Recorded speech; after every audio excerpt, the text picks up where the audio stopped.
সকাল সকাল মায়ের কথা শুনলে মনে এক অপার আনন্দের সঞ্চার হয়। শ্রী শ্রী মায়ের কথা, আজ পর্ব ২৪।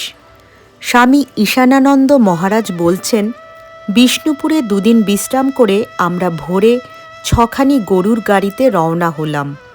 ৮ মাইল দূরে জয়পুর গ্রামে এক চটিতে রান্নার ব্যবস্থা হলো। উনুন হতে নামাবার সময় হাঁড়িটি হঠাৎ ভেঙে যাওয়ায় ভাত ও ফ্যান চারিদিকে ছড়িয়ে পড়ল। আমরা কিংকর্তব্য বিমূঢ় হয়ে পড়লাম।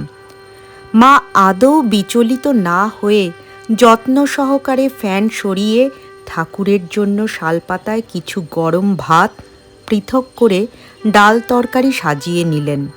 বাক্স হতে ঠাকুরের ছবিখানি বার করে জোর হাতে বললেন, আজ এই রূপেই মেপেছ, শিগগির শিগগির গরম গরম দুটি খেয়ে নাও।